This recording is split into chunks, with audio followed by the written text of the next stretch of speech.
Hi, everyone. Good morning. I'd just like to start today's program with a brief land acknowledgement. We would like to acknowledge that the land that Getty inhabits today was once known as Tovangar, the home of the Gabrielino Tongva people. We show our respects to the Gabrielino Tongva people, as well as all First People, past, present, and future, and honor their labor as original caretakers of this land. Getty commits to building relationships with the Gabrielino Tongva people community, and we invite you to acknowledge the history of this land and join us in caring for it. So welcome to today's program. I'm Larissa Golemond, Assistant Curator of Medieval and Renaissance Manuscripts here at the Getty Museum. And it's my pleasure to welcome you to today's event, Is This My Blood? The Medieval Rites of Wine by Bruce Holsinger. Sorry, I even asked you ahead of time. This program is the keynote lecture to the There Will Be Blood Symposium, co-presented by USC's Center for the Pre-Modern World, and which complements the current exhibition Blood, Medieval Modern, on view in the North Pavilion, plaza level through May 19th. The exhibition galleries will be open until 8:30 p.m. today for viewing, so you have plenty of time to see the show today. And speaking of blood, medieval modern, this is a show by the Manuscripts Gallery, brought to you by a whole host of people here at the Getty Museum, that explores the idea of blood in the Middle Ages, which traverses so many different kinds of dialogues, from devotional, medical, in images of violence, as well as genealogy. And the exhibition aims to put those works and those discourses into conversation with contemporary ones. So thinking about issues of feminism, of HIV/AIDS, and the idea of blood as still a really powerful signifier in the contemporary imagination. This show began with an Instagram reel about medieval menstruation, which we receive all sorts of questions about, and really grew to include so many different kinds of works and so many different contemporary artists. Can I have the next slide, please? This is just a sampling of the kinds of images that are in the show, everything from medieval manuscripts that depict the suffering and the wounds of Christ in particular, all the way through to contemporary art like those by Andres Serrano's Bloodscape X, there in the center, as well as this really special loan, the Lil Nas X Satan Shoes, which extends the conversation into popular culture and outside the realm of fine art, to think about the continued relevance of medieval aesthetics, but also the continued power of blood on the contemporary imagination. So with that, coinciding with the symposium also is Illuminations, an immersive environment by contemporary artist Jordan Eagles, which is on view at the Getty Center during public hours this weekend, March 1st through 3rd. So please check that out if you have a chance. It's up in the museum entrance hall. And before we get started, just a couple of notes to share. For guests here in the auditorium, please take a moment to silence your mobile devices. And for online attendees, closed captioning has been enabled for attendees on Zoom. To access live captioning, just click the CC icon on the Zoom menu bar at the bottom of the screen. And time permitting, we may be able to take some questions. So for our online audience, please use the Q&A box on your Zoom menu bar. And for those here in person, there will be a mic available so that everyone can hear the questions. So, without further ado, Bruce Holsinger is the Lyndon Kent Memorial Professor of English at the University of Virginia and Editor-in-Chief of New Literary History. His most recent book, On Parchment, Animals, Archives, and the Making of Culture from Herodotus to the Digital Age, explores the parchment inheritance of the Euro-Mediterranean world. He is also the author of 4 novels, most recently The Displacements, and his essays have been published in the New York Times, the New York Review of Books, and Vanity Fair. His research has been supported by fellowships from the National Endowment for the Humanities, the ACLS, and the Guggenheim Foundation. Please join me in welcoming Bruce.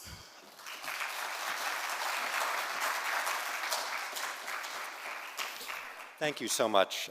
It's an enormous pleasure to be here, and I'd like to thank Jay Rubenstein, Greg Sandoval, Melanie Escobar, Larissa Grolemond, Beth Morrison, and everyone else associated with USC and the Getty for making this such an extraordinary event. And I also want to thank my fellow conference speakers yesterday for such a brilliant array of papers, responses, and discussions. It's been a real pleasure to learn from all of you, from the scholarship of my colleagues, and gain so many fascinating perspectives on the topic that brings us together this weekend. So last year when I was invited to deliver this lecture on the theme of medieval blood, my thoughts went immediately to skin. I just finished a book about parchment that Larissa just mentioned, the process animal skin that formed one of the primary material substrates of medieval written culture. The transition from skin to the blood circulating beneath it seemed a natural one, and I knew I had good materials to talk about. The veining of vellum folios, for example, will often put the vascular systems of medieval creatures on display, reminding us of the presence of those skins that make up so many millions of medieval books and documents. While working on the project over the years, I met a number of contemporary artists similarly obsessed with parchment who taught me to see the medium's animality in new ways. And this is a piece by the London botanical artist Margaret Fitzpatrick that exploits the veining of skin as part of the organic ground of the painting. One motivation for my work on parchment was this sense of looking askew at something familiar, seeing the untold and sometimes unsettling stories beneath the surface of the commonplace. Parchment, then, is what I thought I would talk about, and so I started scrolling through the catalog of exhibition images that we all received, those of us participating in the conference, that were sent along as inspiration for attendees, hoping to find some object or visualization that might inspire me toward a more specific topic. But the image that most arrested me, it turned out, wasn't a flaw in the vellum or an elaborate parchment repair, but this miniature. The scene comes from the prayer book of Charles the Bold, a tiny pocket-sized and heavily illustrated volume commissioned by Charles, Duke of Burgundy, in the year 1469, with a later continuation from which this image comes. And if you want to see the book at the exhibit, you walk into that first room, and it's right there in the case to your right, along with another small, I think, contemporaneous book. The subject here is the Mass of St. Gregory, a miraculous vision experienced by Pope Gregory the Great around the year 600. While the Pope is celebrating Mass, Christ appears at the altar accompanied by the symbols of the crucifixion and death, the precious blood flowing from his side and filling the chalice, here resting on the altar by Gregory's praying hands, a scene that captures all the spectacle, pathos, and awe entailed by late medieval blood piety. This piety is one of the main subjects of a marvelous book by our colleague and fellow conference attendee Bettina Bildhauer called simply Medieval Blood, and it was the more specific subject of a book published in 2007 called Wonderful Blood, written by Carolyn Walker Bynum, the great medieval historian who directed my dissertation many years ago at Columbia, and I was very moved when Jay mentioned her yesterday. When I met Carolyn Bynum, I was an overconfident transfer student from a freaky MA program in critical theory at the University of Minnesota, convinced that the answers to all my questions about medieval culture could be answered through the prism of Lacan and Derrida and other magnates of 20th century theory. And it was Carolyn Bynum who brought me down to earth with the deceptively simple questions that would guide my research for many years to come. What's actually there? She would ask me to ask. What's actually there in front of you? What does the text actually say? I won't imitate her Georgia accent. I used to do a good impression, though. What is written on the page or painted on the parchment right in front of you? What's there? In the case of this image from the Mass of St. Gregory, what's there, of course, is blood. But what's also there is wine. The ruby stream of blood that flows from Christ's breast is also the ruby stream of wine filling Gregory's cup. And it's the space between wound and chalice, that gentle scarlet arc, that explains what I want to think through today. Now, it just so happened that when I received the invitation to give this lecture, I was also in the midst of studying for the Level 1 sommelier exam. It's the first in a series of tests sponsored by the Court of Master Sommeliers to certify aspirants to its livery. I was studying for this exam as part of a larger project, still very much in its infancy. In fact, this is the first talk I've given from this project about the cultural poetics of wine in the European Middle Ages and the modern imagination. Here's an excerpt from the contemporary textbook for the first exam. This is from the Burgundy section. It includes that paragraph on the importance of the Cistercians in fostering the region's initial successes in cultivation, as well as in the increasing sophistication of Western European viticulture and viniculture. And it's those deep, often startling continuities between medieval and modern wine cultures that have been guiding my own approaches to the subject. So you can understand why, when I looked at this image in the prayer book of Charles the Bold, Duke of Burgundy, what I saw in that ruddy stream flowing from Christ's side into a chalice was less the precious blood of the Savior and more the renowned fruit of the Burgundian vine. It was Duke Philip the Good, Charles the Bold's father, after all, who wrote in 1460 of what is still today one of Burgundy's great viticultural regions. Wines of unsurpassed excellence, he wrote, are produced in the territory of Beaune, because of which merchants have long been accustomed to buy their wines there and transport them to various different countries. Because of the excellence of these wines, we are reputed to be lord of the finest wines in Christendom. Now, I don't mean to engage in a kind of stupid literalism that flies in the face of what we know about the religious culture that yielded this image. Any medievalist can tell you about the vast complexities of Eucharistic theology as they developed over the middle centuries of the era, a sacrament that transubstantiated wine into the blood of Christ, that left behind the accidental appearance, taste, and smell of wine, even as it changed the liquid substance into blood. Hoc est enim corpus meum, hic est enim calix sanguinis mei, for this is my body, for this is the chalice of my blood. This is to say nothing of all the sacramental practices surrounding the holy blood and its preciousness, the religious politics around the so-called lay chalice and the practice of intinction or the dipping of the host into the blood, and so on. Even unmoored from the sacrament of the altar, the blood of Christ remained a central symbol and aspiration of medieval devotion, shaping the practices of Christianity for centuries. To gaze with the gluttonous avidity of a wine lover on such a scene is surely to project modern sensibilities onto one of the primal mysteries of medieval religious life. Perhaps, though we might also imagine in gazing at that wine-filled chalice through the eyes of the two generations of Burgundian aristocrats who commissioned and supplemented this book. And I'll come back to this image later near the end of this lecture's crooked path, which winds alongside a flowing stream of medieval blood and medieval wine. To develop this conceit further, we might think of the twinned histories of blood and wine as great rivers flowing in tandem. As human labor over centuries cultivates and ferments grapes into wine that in turn infuses human blood, alters human behavior for better and worse, feeds the hungry, moves in barrels across oceans and channels and along rivers, inspires moralizing commentary and sybaritic poetry, becomes the blood of God, while moving certain mortals to imagine themselves as gods in their own right.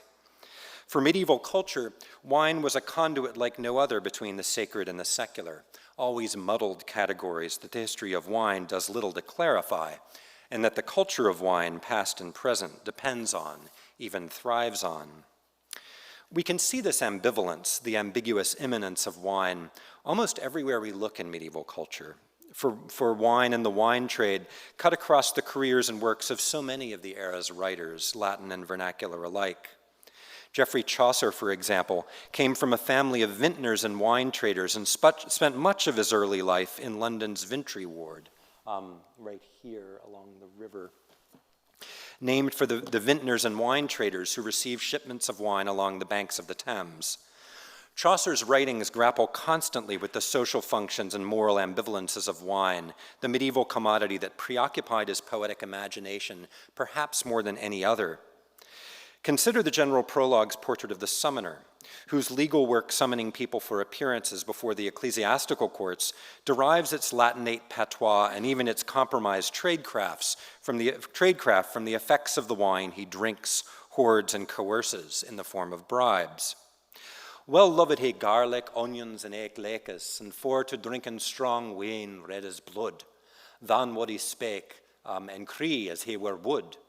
And one that he were drunken had the wine, than what he spake no word but Latin. A few termes had he, twa or three, that he had learned out of some decree. No wonder is, he heard it all the day. So he learns that he hears this Latin all day, but doesn't know it. So he learns a few phrases. And eke ye knowen well who that a jay can clep and wat as well as can the Pope.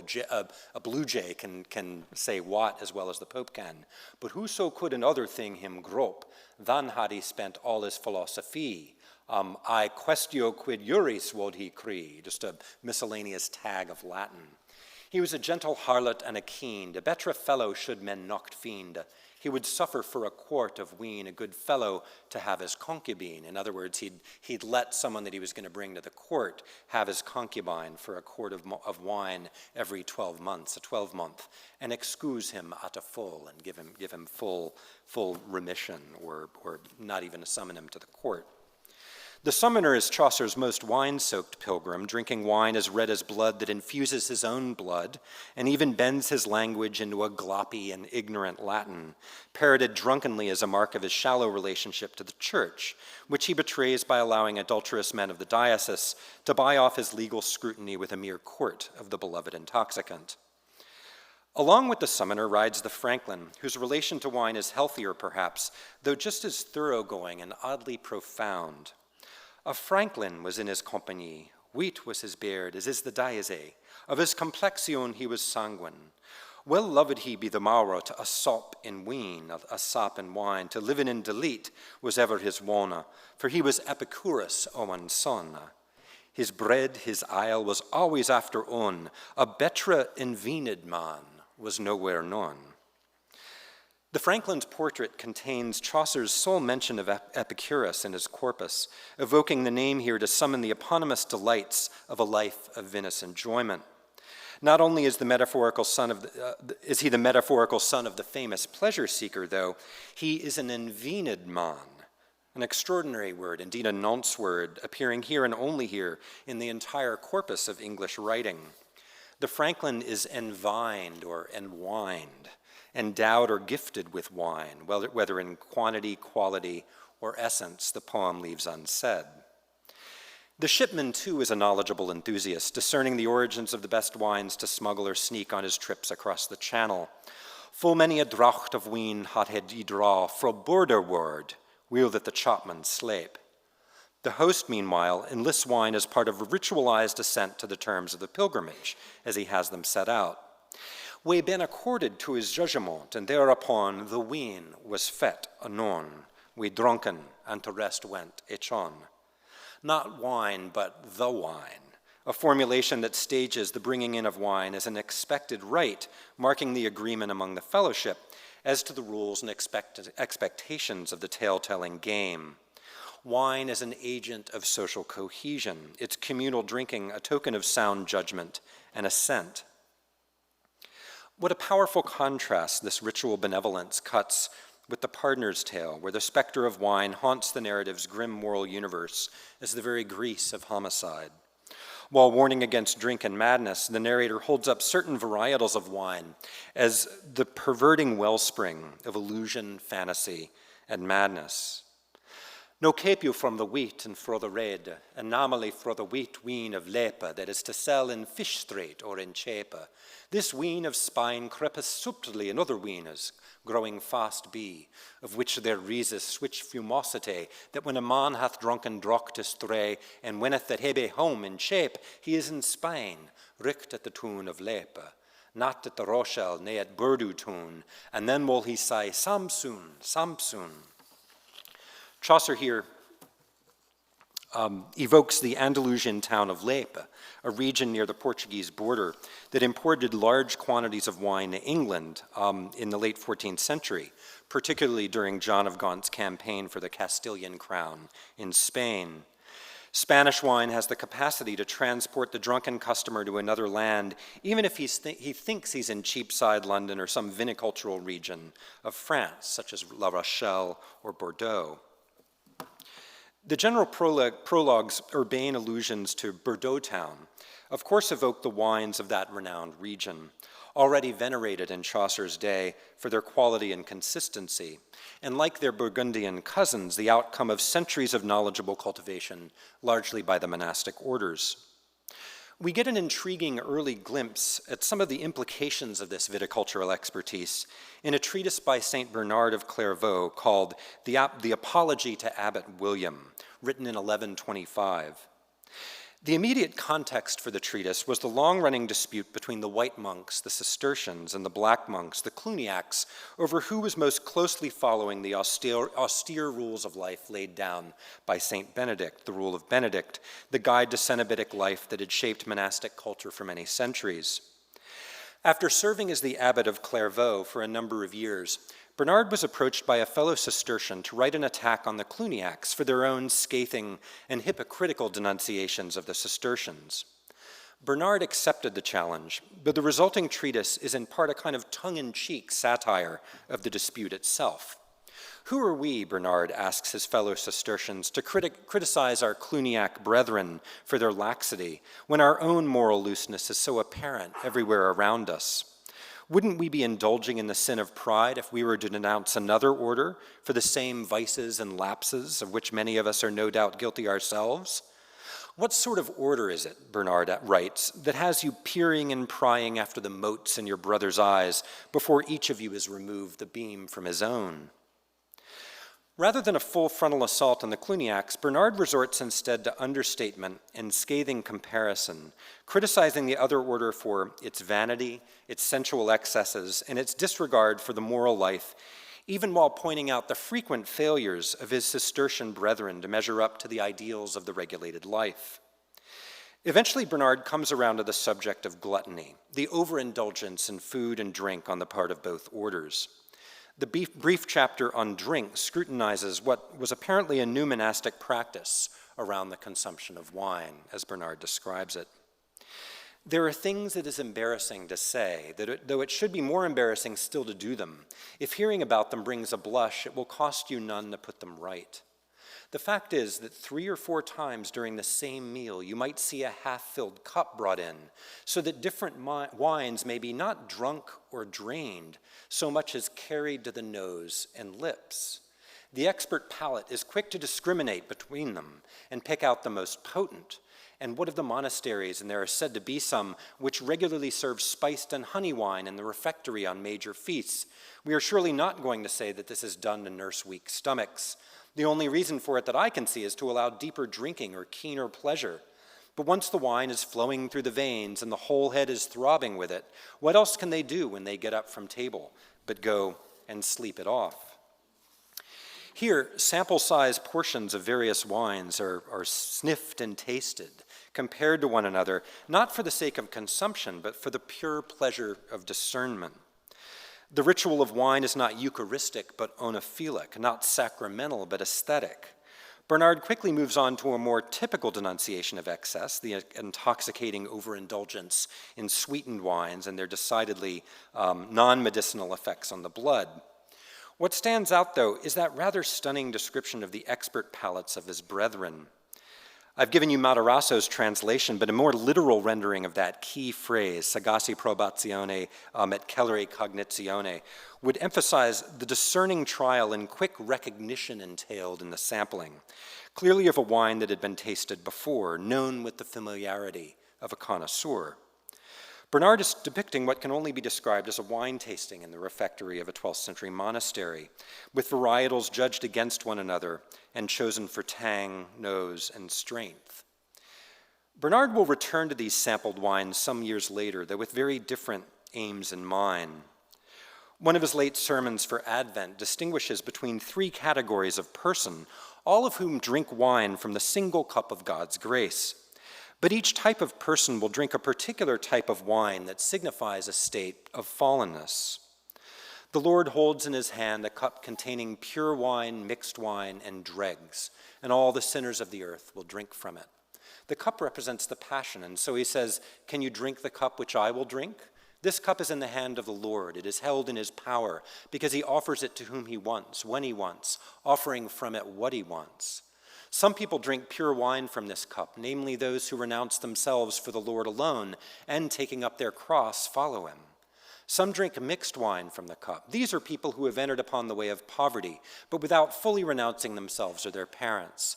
But those people drink the dregs who, in order to sate the desires of the flesh, endure the pain and weariness with which the world abounds, dissipated into vanities and senseless follies. Here again, there's a discrimination between the different types of offered wine in a cup. This time, though, it is God in collaboration with one's mortal state that chooses among the spiritual varietals.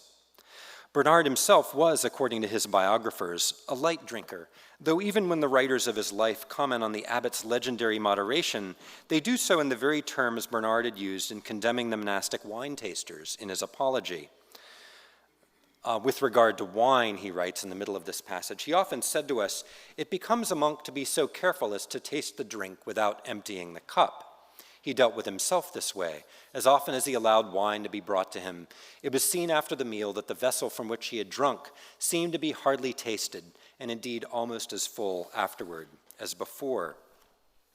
Like the monks he had once excoriated, though with very different implications, Bernard himself is remembered as a taster of wine rather than a drunken gulper. These three snapshots from the writings and life of Bernard of Clairvaux speak to varying aspects of his order's sensual and interpretive relish in wine. Its appeal to the palates of his fellow monks, its allegorical utility in his sermonizing, its betokening of the abbot's legendary self-denial. Taken together, they point to the blossoming of an enological connoisseurship within the royal, aristocratic, and ecclesiastical cultures of Western Europe from the 12th through the early 15th centuries.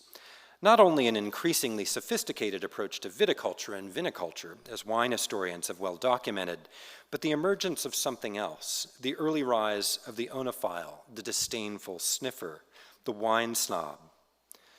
Some 50 years after the great abbot's death, we get another hint of this sense of refinement in the French court of Philip Augustus, whose reign was the subject of a Latin chronicle by a certain Rigord, a French monk and chronicler.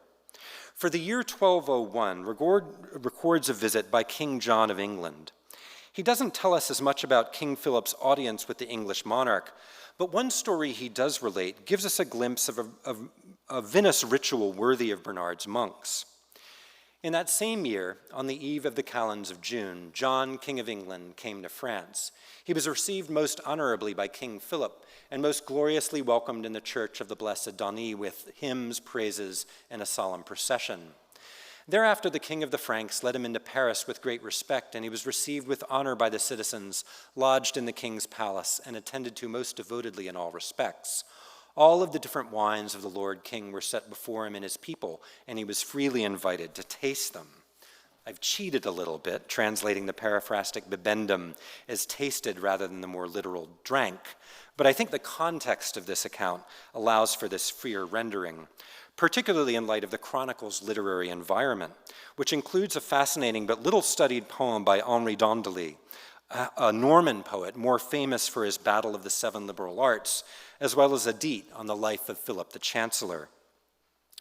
The Battle of the Wines, at 200 lines in octosyllabic couplets, represents perhaps the most elaborate representation in medieval verse of what we would now call wine varietals, held up against one another in a pitched battle over taste and strength. "Sir, listen to a great story," the poem begins, "that happened the other day at the table of the good King Philip, who gladly wet his whistle with good white wine.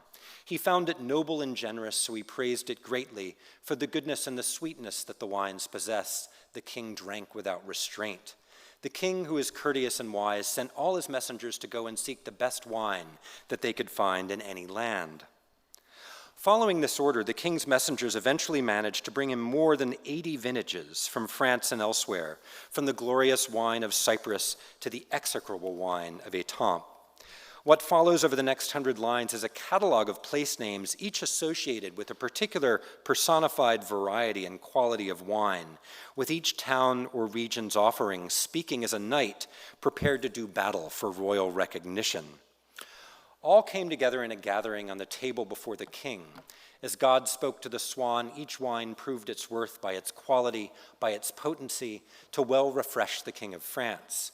An English priest then took his stole. He had a very muddled mind. He started with Sir Mauvais from the vineyard of Beauvais, and Sir Pethart from Chalon, who had a swollen belly and heels, and Master Roger of Étampes, who brings on the gout and cramps. These three wines bring on scabies, to great shame and disgrace.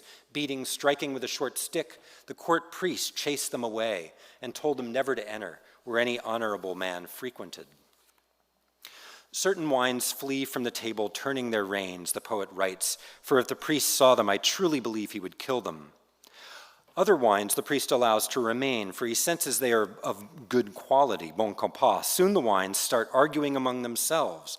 Then a number of them band together against the French wines, the latter taking the floor again to oppose their beneficial moderation to the unfortunate vinosity of strong wines, such as those from Lower Burgundy.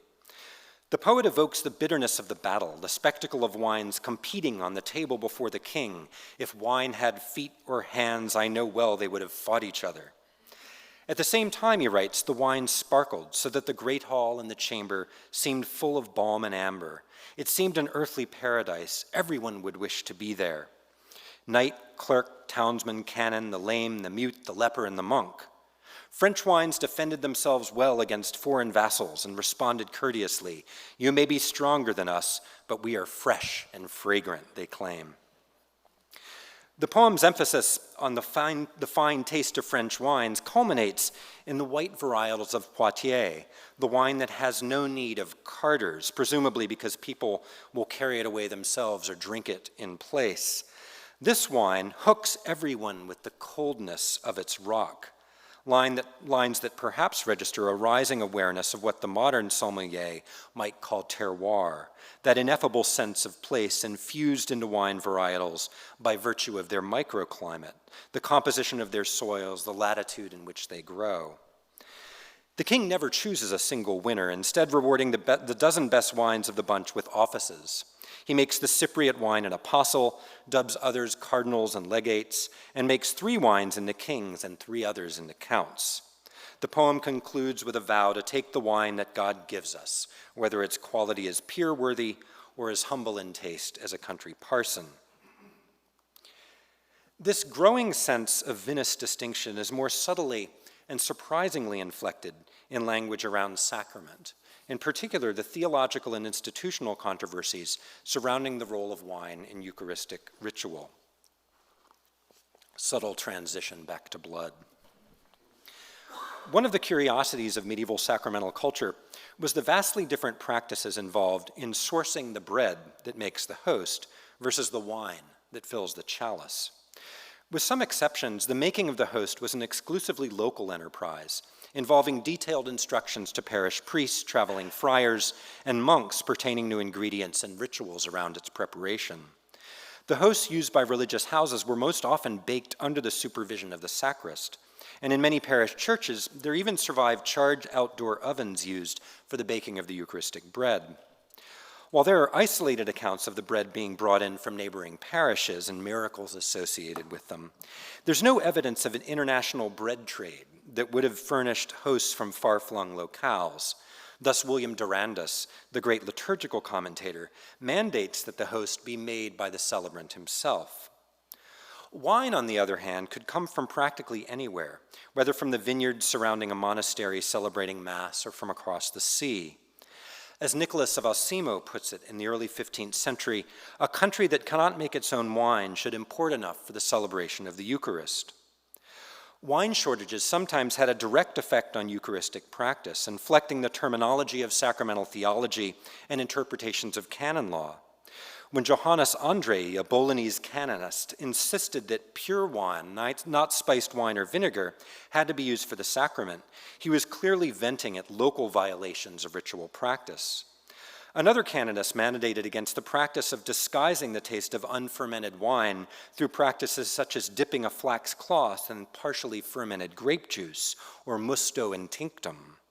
The phrase translates literally as uncolored must, grape must being the unfiltered mash gathering color from the macerated skins that distinguish red from white, white from blush. The statutes of Liège for 1287 mandated the frequent renewal of the wine for Eucharistic celebration due to the degradation of its scent and taste over time. Thomas of Cobham, too, called for replenishing of the Eucharistic stores so that the essence or the essentia of the wine would not perish. Pope Innocent III, in his long and influential treatise on the sacrament of the altar, asks how a priest is supposed to know whether there's too much water in the wine. We taste it, he says, prior to the ceremony of the Mass. a papal mandate for pre-consecrated wine tasting among the clerical celebrants. Such doctrinal pronouncements and regulations about wine in the Eucharistic service have often been rightly as signs of an intense religious care, of reverence accorded to what was or would be, after all, the material of sacrament. But like Bernard's account of wine tasting in 12th century monasteries, or a poem about an English priest judging the best wines of France, what such moments also help us perceive is a clerical culture of vinicultural distinction that arose across the religious communities of medieval Europe and helped shape the idioms of blood piety and the language of liturgical commentary and even canon law around the Eucharist and its theological armature. The qualities of the wine, the nose, the taste, the texture, the purity, the fruitiness and robustness and acidity, the density and the age, all figured at various times into the languages and logics of devotion and sacrament. While these categories of discrimination were hardly equivalent to the fetishized modern idiom of the sommelier, they do speak to what seems to have been a consistent concern in forming the era's ritual culture, whether the wine was good enough to be or become Christ. Outside the strictures of sacrament, a wider mode of appreciation characterizes religious language and imagery around the flow of wine through institutions, visual art, and poetry. This sense of delectation informs even the most sober-minded devotions to the Holy Blood, as in the 5 Wounds of Christ, a Middle English poem inscribed on the back of a parchment roll from the first decades of the 15th century. The scribe, perhaps the poet, identifies himself in a decorated signature as William Billing, about whom nothing more is known. Written in 15 stanzas of rhyme royal, the 5 Wounds of Christ follows the forms and conventions of any number of this era's Middle English writings on the suffering of Christ, though in this case with a particular focus on the liquescent elements of the Passion, offered to slake the thirst of the eager faithful. Cometh near, ye folks, tempted by dryness, with the dree dust of this earthly gall, resort anon with all your visages to the 5 stramus flowing over all, with precious payment for us in general. Make no delay, who list come near and drink, and fill all your bertis up under the brink, your hertis up under the brink. Hail well in conduit of everlasting leaf, through lanced, through lanced, so fair without me lord a seed, the flood is out travelling most aromative. Hail precious heart wounded so large and weed, hail trusty true love or joy to provide, hail port of glory with pain is all imbrued, or all y springed like purple dew in hued. Hail sweetest succat to us most sanative, O roseate ransom paid plenteously. Hail wholesome triacle most preservative, again pestilence eras ringing mischievously. Prizing and honour be to thee on he.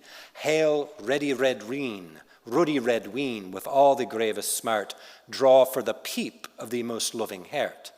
Blessed ever he in ex sanctificate, that within the list max her oratory, none earthly king should live so delicate, out sowing sweetness from that distillatory, most pleasant bath has been in that lavatory, melodious mirthus he should hear in largesse, whether the joy is fail, which he nay can express. One remarkable aspect of this lyric, surely part of the poet's alluring circumlocutions, is its avoidance of any mention of blood in its opening 7 stanzas. The word appears only twice in an adjectival form in the final lines.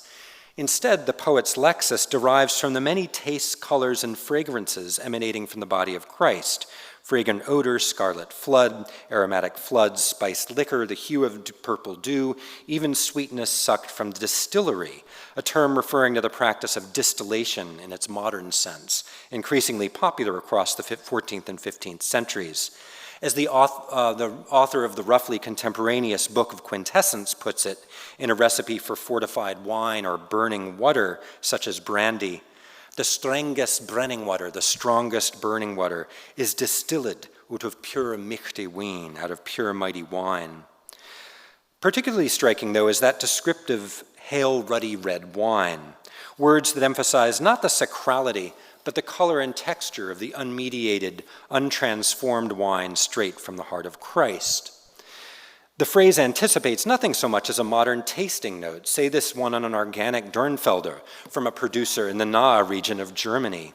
Violet candy and sandalwood perfume, sweet tart blackberries and plums in this ripe, ruddy red wine. Medieval institutions, too, could be quite self-conscious about the special properties and uniqueness of their vintages, qualities celebrated in spiritual writing and liturgical rite. Consider here the case of Weingarten, the renowned Benedictine monastery situated northeast of Lake Constance. Already in the 11th century, as the house's namesake suggests, the area was emerging as a renowned viticultural region, now home to some of Europe's great Rieslings. Like today's vintners, medieval viticulturists were well aware of the geographical and climatic advantages afforded by the region's situation in the Rhine Valley near the eastern slopes of the Hart Mountains, characterized by the vine-friendly limestone soil to the north and the Loess loam and granite to the south. In addition to its prominent role in the Rhineland wine trade, Weingarten was also famous as a pilgrimage site that held several relics of the Virgin and Christ, including the famous relic of the blood of Christ collected by legend at the crucifixion by Longinus, whose spear pierced Christ's side. Longinus carried the blood to Mantua, where it was later divided into several portions and given to Charlemagne, among others.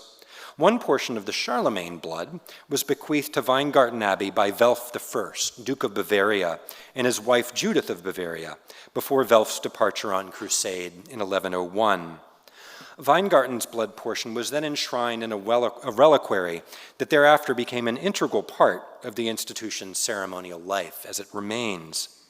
Another of the abbey's relics is supposedly enshrined on the bejeweled cover of the Berthold Sacramentary, now at the Morgan Library in New York.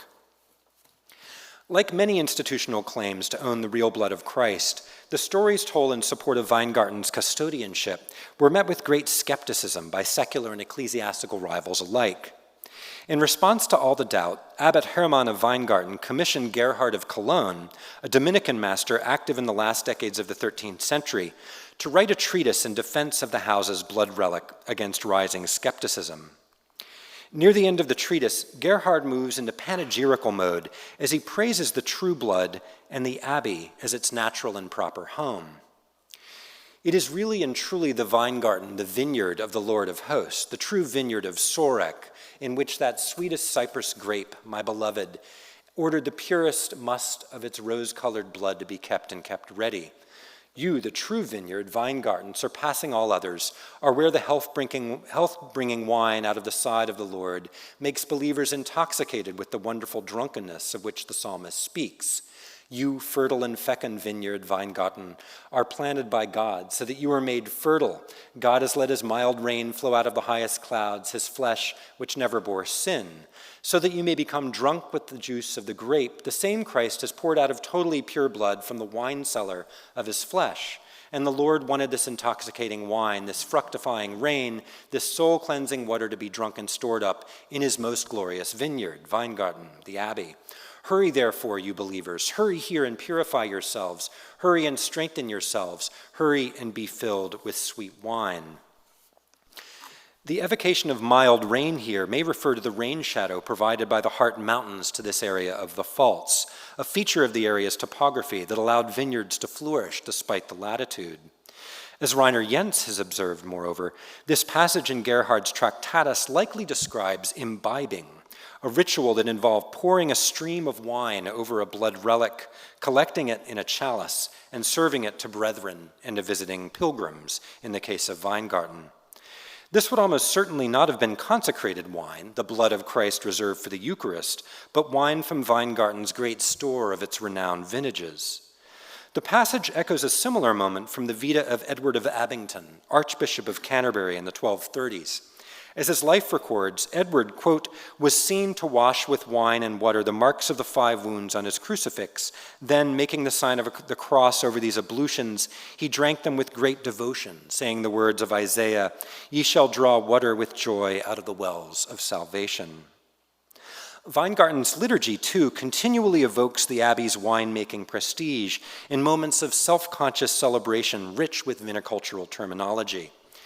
In the 9th responsory for Matins, Mustum Produxit, The monks sing of their own labor in the surrounding vineyards. The Lord produced new wine, must, from the heavenly cluster of grapes, which the cross pressed out like a winepress and gave it as a solace for the faithful, for it gladdens the hearts of those who receive it and kindles their desire. And then the verse, for its libation is immortal, because it is pleasing to God and hallows men, and it kindles their desire. The winepress was, of course, a well-known motif in the religious iconography of the later Middle Ages, deriving from patristic commentaries on Isaiah 63:3, I have trod the winepress alone, as a figure of the crucifixion. Already in the early 3rd century, Tertullian had written of the Lord coming to the passion, crushed and pressed out by the violence of the passion, as if by a winepress, torcellaris. Or as Gregory of Elvira writes in his commentary on the Song of Songs, it is to be understood that Christ, who is called a cluster, botris, because he contains the many grains of believers in himself, pressed out by the venerable wood of the cross, had presented as a drink his own blood shed as the vintage of the Passion. Subsequent centuries developed a rich visual tradition around this motif, which became an integral part of the more intensive blood piety of the High and later Middle Ages, studied by Bettina Bildhauer and Carolyn Bynum, among many others.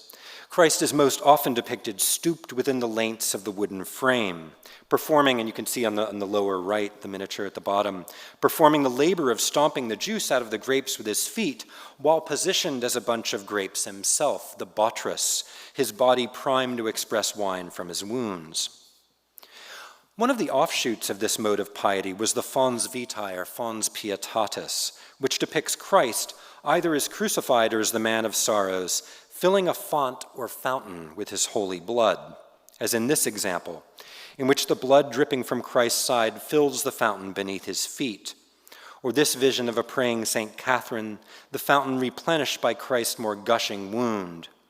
And this is another visual tradition that endures well into the early modern period in manuscript, monument, and print. Here, in another book of hours by another Burgundian master, Christ sheds blood from a rayonnant pulpit or tabernacle and fills an octagonal fountain surrounded by the awed populace. As a recent reading of the Fons Vitae tradition puts it, this allegory was made visible in art as a spring or fountain with the central figure of Christ, whose water and blood are collected in the basin so that pious souls may drink or bathe in them. But I wonder if this is really what's going on here, or is it all that we're seeing? We medievalists, I think, tend to take these images somewhat for granted, steeped as we've been in the visual and historical idioms of blood piety, which can sometimes shade into an idiom of scholarly piety. These faithful gathered at the fountain are spiritually drunk on the excessive flow of blood from the side of Christ, not literally drunk on the stores of wine available by the barrel and tun in the cultures of luxury that would have produced such books. Yet such purely allegorical readings of Fons Vitae renderings risk overlooking their thriving secular doubles, actual wine fountains proliferating across the royal and aristocratic cultures of the High and later Middle Ages. Vanishingly few of these objects survive, though the ones that do suggest a rich visual and imaginative source for their devotional and sanguineous counterparts. As Stephen Flegel suggests, devices such as the Cleveland table fountain, which probably displayed water rather than wine, were fairly common, adorning the tables of the wealthy as a sign of conspicuous consumption and plenty. This example of a tabletop wine fountain, now in Santiago de Compostela, was crafted originally in France for wine, but completed in Spain, where it was repurposed as an ostensorium for showing the Eucharistic host, surrounding the bread with a babbling fountain of wine.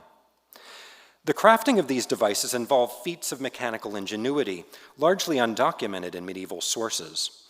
An exception occurs in the notes of Villard de Honnecourt, a 13th century polymath known for ingenious architectural designs and schematic diagrams for perpetual motion machines and other kinds of devices, who drew this wine fountain accompanied by his explanatory text. Here is a siphon which may be made in a cup in such a way that there is a little tower in its middle, and in the middle of that a tube reaching down to the bottom of the cup. The tube must be as long as the cup is empty, and in the tower there must be 3 cross channels against the bottom of the cup so that the wine in the cup may go into the tube. Above the tower, there should be a bird with its beak held so low that it may drink when the cup is full. The wine will then flow through the tub and the foot of the cup, which is double. The bird should obviously be hollow, too. The Burgundian dynasty had a particular fondness for table fountains, whether filled with wine, rosewater, rosewater, or wine, with any number of household inventories listing these objects among other automata and domestic devices. Nor were wine fountains the exclusive preserve of interior design, as we know from sources like this eyewitness account of the royal entry of King Charles VI into Paris in 1380.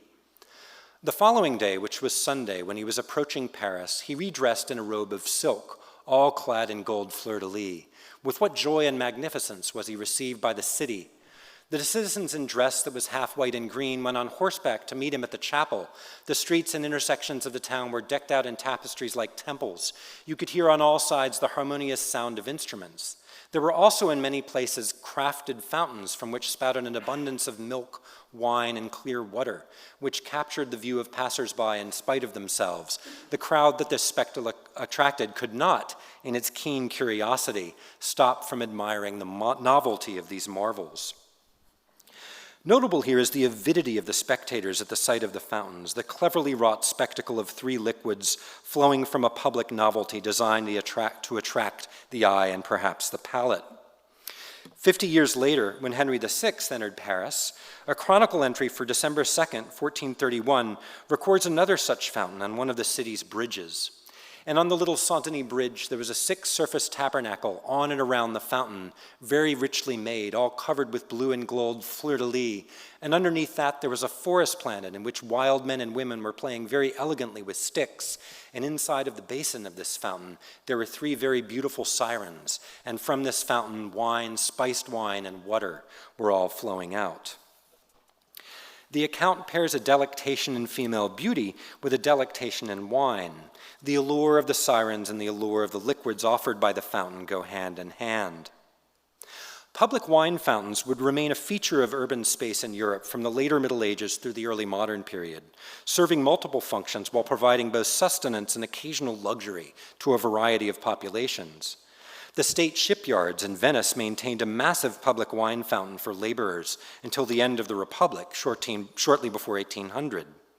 John Stow's Annals, published in London in 1605, record that when James I was making his progress from Scotland in 1603, the celebrations organized in York on April 16th included a conduit that ran all the day with white wine and claret, every man to drink as much as he listed. An account of the celebrations in Edinburgh, marking the restoration of Charles II in May 1660, mobilizes the crucifixion itself as a wine-dispensing machine. Bells rang, drums beat, trumpets sounded, and the multitude and people cheered. The spouts of the cross ran with claret for the general benefit. The crucifixion figures as well in a wine fountain portrayed in this woodcut by Lucas Cranach the Elder, who depicts the reformer Jan Hus, along with Martin Luther, distributing communion to the elders of Saxony, a deliberate anachronism as the two reformers lived many years apart. Behind and above them, an ornate two-tiered fountain in a public square provides the wine served in chalices.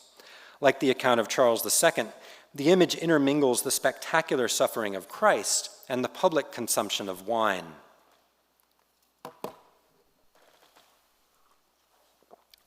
The most detailed and remarkable description of a medieval wine fountain I've seen comes in a long and anonymous historical poem about the royal entry of Charles VIII into the city of Troyes in 1486. The poem, exhibiting all the pomp and decadence of late medieval ceremonial culture, begins as the king and his entourage make their way toward the city gates, where they are greeted by the clergy of Troyes carrying their cross in great procession. There was no one who abstained from this. Each of them carried a beautiful jewel of relics of the saints in great honor, beautiful surplices, capes of all sorts to receive this triumphant king. A child also gave him a very well-made shield on which was embossed the name Jesus in golden letters, and with it the crown of thorns. The beautiful shield demonstrated that Jesus wants to enter his heavenly city through painful passion and suffering. Of this the good king must have remembrance every day, with a gracious will, to think well of it and have hope. Soon after this sobering reminder of the suffering and blood of Jesus Christ, the company arrives at the apex of the entry ceremony in the form of a beautifully wrought fountain. In the well-appointed space where wheat is sold, a fountain was masterfully created that featured 3 maidens from whose breasts poured forth delicious wine in 3 colors. Above them there was a scaffold where musicians made wonders play, and the trumpet with them that sounded. These 3 girls were very beautiful, and to see them brought everyone pleasure. We collected the flowing wine in cups of fine silver. Then we saw attached to the scaffolding in a hole in hail letter a beautiful tablet. Read what it said, the deet of the fountain. I am the fountain of Champagne, which waters all the country, surrounded by the water of the Seine. I am one of the best lilies, the deet of the girls. We 3 are of one united heart. We give sweetness from our breasts without thinking badly of it, but with great delight, because we 3 are good girls. The poet pauses to gloss the 3 girls in the fountain and the virtues of their wines. The first girl is Doctrine, who spouts claret wine from her breasts. The second, Justice, gushing with red wine, indeed a frightening red. And the third is Mercy, whose breast spouts sweet wine for the benefit of good peasants, who would perish if not for the people of the church and the good townspeople of Troyes. The deet offers drink liberally to all passers-by. To sample our good wines, everyone is invited, so long as they drink with abandon. To drink with abandon. Perhaps we aren't so far here from the imbibing abbots of Weingarten Abbey, pouring locally sourced wine over the relics of the Holy Blood and serving it to hosts of arriving pilgrims. Nothing I have said here obviates the devotional sincerity of the painters, poets, and craftspeople whose works revered the Holy Blood. Whether the writer of the 5 wounds of Christ, extolling the ruddy red wine flowing from a pipe in Christ's side, or the Burgundian illuminator limning the Gothic trimmings of a blood fountain. But I do wonder if such representations are always inspired by a frenzy for blood, as Carolyn Bynum has called it, and not instead or simultaneously a frenzy for wine, that is, the excessive flow of wine through the fountains and conduits of cities and towns on major occasions. It may be that the very models for images such as this, again from a Burgundian prayer book, were precisely the wine fountains of ceremonial entries. The Fons tradition has a kind of perverse culmination in a great work by Jehan de Bogam, a Flemish painter who flourished in the early 16th century and created this monumental work for the wealthy master of the Benedictine house outside Douai. Here, in the central panel of the triptych of the Holy Bath, a fountain hosts the writhing nude forms of a group of eager bathers, egged on by one another to climb into the fountain. Somebody's phone. Climb into the fountain and partake of its bounty. As one recent reading by an art historian interprets this panel, quote, "The blood of this font may be reviving. The figures in the left foreground below the rim of the font are arising from either burial in the earth or from purgatory. This painting therefore conforms to the idea that baptism figures the regeneration as completed after death." Eamon Duffy similarly finds in the painting a register of, quote, "the minds of 15th century believers who were obsessed with the physicality of the passion and almost tangible adoration of the salvation of their souls through Christ's blood. In Belgam's triptych, nude figures are literally bathing in the blood of Christ. The composition draws from both Eucharistic and baptismal imagery." Yet the painting also takes the era's blood piety to such an extreme that it must have read somewhat parodically to the urbane and sophisticated viewership of the later Middle Ages, men such as its wealthy patron. The triptych functions as a kind of meta-picture in Leo Steinberg's influential formulation. It's a painting that reflects on its own representational aims, in this case by filling its visual fields with an overdetermined theology of blood. The banderols, scrolls, and floating signs inscribed with blood-themed passages from the book of Isaiah and Apocalypse, words that tell us how the mystic bath should be interpreted rather than how it seems to be experienced. For example, by the nude figures in the tub delighting in the bath while looking away from Christ, or by the blithe woman in the foreground adjusting her hat and hair as a massive tub of wine fills up behind her. Since Michael Camille's Image on the Edge, we've tended to find our perverse reversals in the margins of medieval art, those monstrous grotesques and sexualized hybrids that look on and comment subversively, from the liminal spaces of culture. I wonder if these lurid spectacles of Christ's holy blood might be performing a similar kind of function, but at the center rather than the margin. By some estimates, the average townsperson in the later Middle Ages consumed the equivalent of a liter per week of undiluted wine, even as certain aristocracies grew increasingly discerning about its quality and even its prestige. In this spirit, I'll conclude by coming back to the image with which I began, this scene of the Mass of St. Gregory from Getty 37, the prayer book of Charles the Bold, Duke of Burgundy, an image that overlays the blood piety of the later Middle Ages with a fountain of red liquid pouring from a great height, arresting the viewer's gaze. The blood that pours from the breast-like wound in Christ's side that fills the chalice on Gregory's altar embodies a vision of suffering while also gesturing at those spectacles of vinous consumption that formed a regular part of the era's ceremonial cultures. Not Rabelaisian free-for-alls as celebrated by Mikhail Bakhtin for their carnivalesque reversals, or taken by Johann Huizinga as signs of the medieval world's autumnal decadence and decay, but rather as part of the long-standing currents and rhythms of ritual and civic life throughout the Middle Ages. Perhaps our overly theologized expectations can sometimes blind us to what is before our eyes, to the evidence right there on the page and in the image. Blood and wine mingled in myriad ways over the medieval centuries, in chalices, in bodies, in prayer books and liturgies, in poetry and art, in streams of devotion and delight from which we still sip and taste today. Thank you for listening as I've tried to follow some of these crooked and babbling streams into the past. Thank you.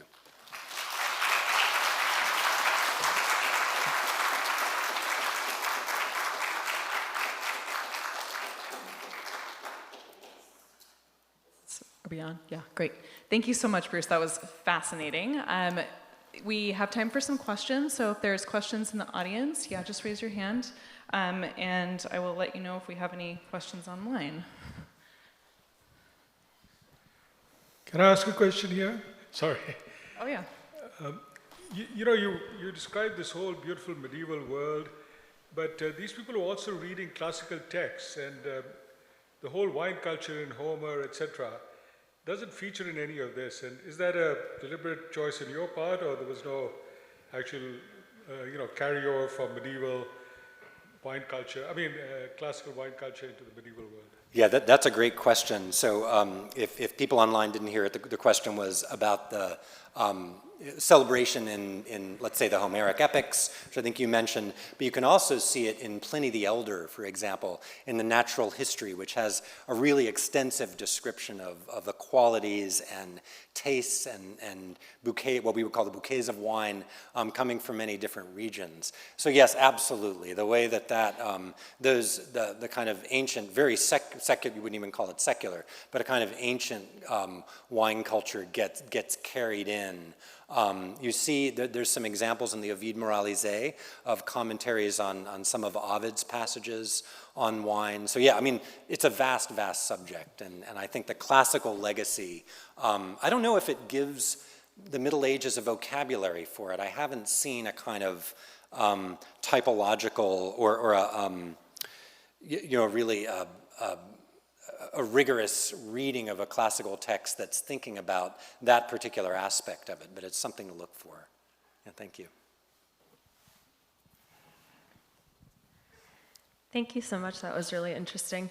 I was really interested in the depictions of the blood to wine in terms of color, and also the literary depictions of the different versions of wine and their color.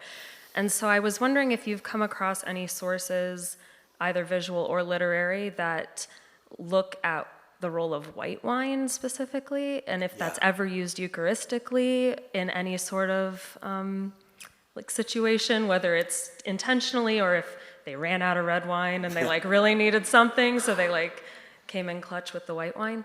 I was just really interested in that because white kind of has this idea of purity to it as well. Yeah. So anyway. Yeah. So the wine that was used for that imbibing relic ceremony at Weingarten was almost certainly white. according to the one person who's worked on that. So that's an answer. But there's also a whole preference for sweet white wine is going late 14th century into the 15th century for certain purposes. There's a wonderful piece in New Medieval Literatures, very recent, on crusaders, crusading culture, and the preference for sweet white wine, supposedly kind of replicating a miracle that takes place in the Holy Land. So there's that, there's depictions of crusaders bringing back sweet white wine from the Holy Land as a kind of relic in itself that's not red. So I think there's a lot, and I think in most Eucharistic, most mandates will say red wine, but those are often followed more in spirit than in letter. So I'm sure you're right. And in fact, one of the reasons these regulations keep coming up and people keep getting mad about it is because they're constantly violated. And people are using even milk sometimes and getting in trouble for it when they run out of wine. Thank you so much. That was really interesting. I was wondering, your discussion of the phones and also the sort of expectation of a sharing of wine made me think if we as medievalists are doing enough to think about communion in less pious terms and think of it more about like the vector of the sharing of wine transferring more onto the sharing of blood in the church as something that creates a bond that's more akin to friendship and more about conviviality and more about bonds, and creating stronger bonds within the community of the church. I missed that word. Bond. Bonds. Oh yeah. And sort of being a substance that can encourage a community and communion that is a little less pious, maybe. Yes. And so could you say anything about that? It may be that I just haven't read enough on the subject, No, and that people are doing that already. Yeah, no, that's a wonderful question. And because I would say that the piety of the interpretation is mostly ours.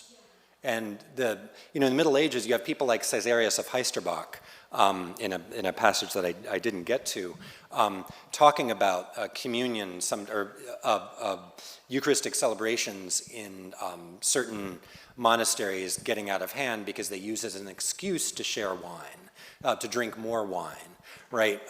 And that is a standard part of anti-clerical polemic. Going into the 14th and 15th centuries as well. I think Wycliffe has a section in one of his writings on, on gluttony associated with the sacrament. So that's their interpretation, not mine. But I think it's very helpful for me anyway, to help us kind of skew our vision a little bit and be more responsible to the sources that would read something like. That would look at something like this and think, "Oh, come on," like that. That's the, to think of that so piously. I don't know, but of course, it's both at the same time, right?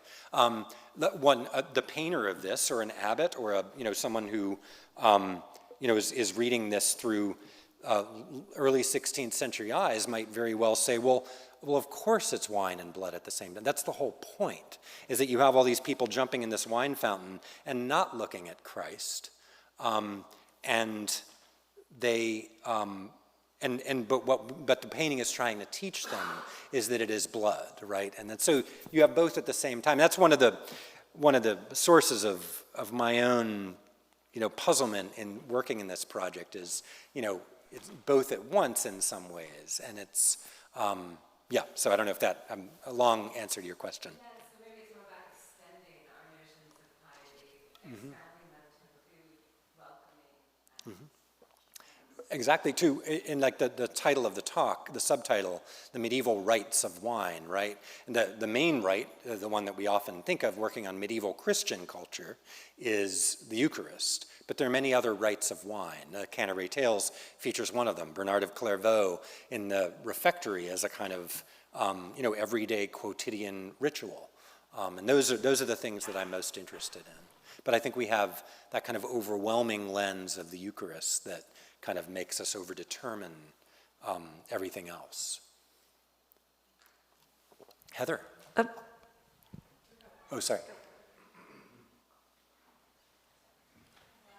Okay, thanks. That was really cool, Bruce. I was just wondering if, apart from the Eucharist, when everyone is partaking of wine, if being a wine drinker is a class discourse as well. Like, is there a distinction between beer drinkers and wine drinkers, you know, socially, like, you know, like there is another, and you know, I know there's probably a lot of variation depending upon time and region. Exactly. Yeah, but that's the answer. It really depends when and where you are. In some places, wine will be, rarely will just any old wine be a luxury object, but certain, you know, the Dukes of Burgundy certainly start having this real sense of vintages, of, you know, preserve what the really good wines are, and holding back certain barrels, getting upset because the really good wine fell off the ship, right? So we have accounts like that, and the crappy wine is still on the ship. So those, you know, that's the kind of thing that I'm looking for, that I'm really interested in. But, you know, so again, like the Venice shipyards, they just brought it in by the ton, TUNNE, and just, you know, it was a feast. So because it was nutritional as much as anything else.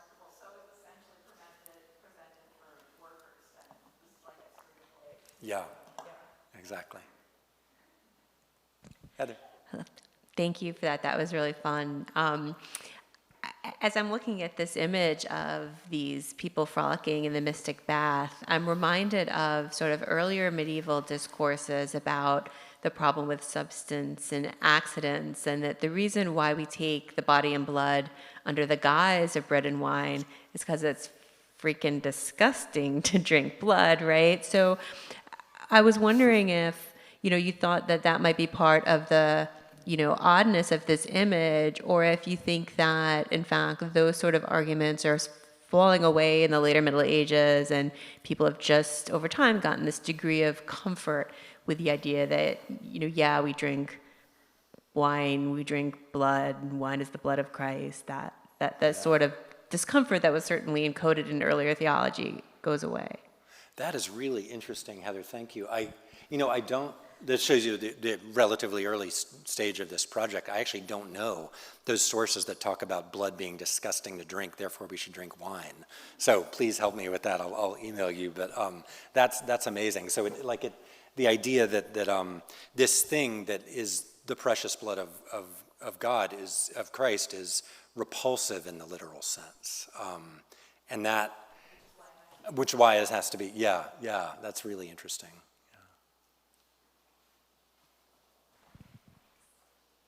This was a wonderful talk. I was wondering what you make of the one drop trope, which was such a big part of late medieval piety. I could think of a passage from Richard Rollo's Meditations on the Passion, and he sort of he imagines himself groveling underneath the cross, and just all he wants is one drop, and he's really obsessed with that. He doesn't want to luxuriate in all of these baths and all these just one drop. How does that fit into this very luxurious scenario you're portraying for us? Yeah, so, you know, there's the whole controversy around the lay chalice later in the Middle Ages, and the idea that either the chalice should be completely kept from the laity, or that all that it takes to turn this into the blood of Christ is one drop of wine, and the rest is water. So you're not feeding the congregation or whoever, even when you don't have the lay chalice, you're not feeding them a lot of wine, right?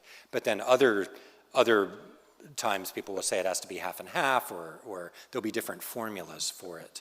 But I think the one drop figures directly into, I'm sure that's the source of it, in the Eucharistic mandates for how the composition of what's in the chalice, which can change from decree to decree.